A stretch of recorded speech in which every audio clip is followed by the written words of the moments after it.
rhyme. I don't wanna waste your time. The question that I have is why is all the brothers dying? The news is for fools and the paper's full of crap. Let's dig into black history and tell it in a rap. Back in the land where my father used to roam, Africa's the place where I used to call my home. Until then they used our own and they baited us in.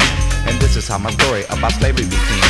I never had to worry about this mass hysteria until I met the devils in the hills of North America. All the brothers ran for the Underground Railroad. Tubman gave them freedom or she shot them down too cold. Addis was a good friend of mine.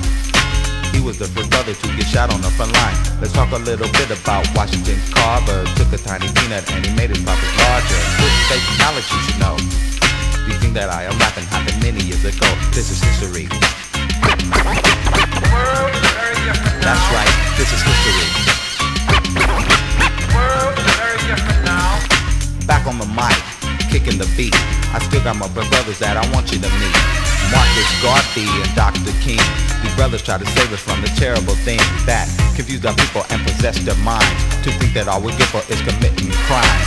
Malcolm is the man that I most admire. He get the people pumping like a human apple pie. Then they took his life and they blamed it on a black man. Printed up a lie and then they put it in a newsstand. Laying in the cut for the kill. They took out Freddie Hampton and the after Bobby Seale. Most of you brothers died for the cause of fighting with the hype against these so-called legal laws. The definition of an Uncle Sam is a nickname for a government that don't give a damn about being black in the black community, sending in drugs to destroy our unity. Muhammad Ali was the perfect example. He wouldn't lift a finger to the Vietnam scandal. Knowledge is the food our leaders give. Elijah wrote a book entitled How to Eat to Live. To Mandela, you're a fella that can use your intellect. Keep fighting the apartheid till they give you your respect. This is history. That's right, this is history.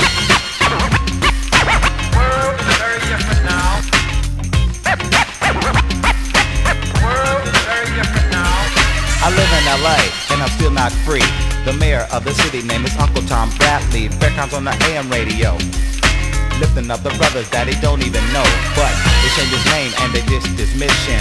Put him in the paper as an anti-Semitic Christian. Jesse was a strong brother man. To get the people voting was a general plan. Then he didn't win and he stirred up a disaster. Took our voting ballots and he gave them to his master. This is to the brothers in the gang who kill another brother at the sound of a bang, bang. We need to stop and talk and try to unite, cause that's the only weapon that'll save us from the hype. Listen to my rhyme cause they're all so true. This lesson that I'm rapping is a lesson to you. This is history. Delicious D is kicking history. This is history. That's right, this is history.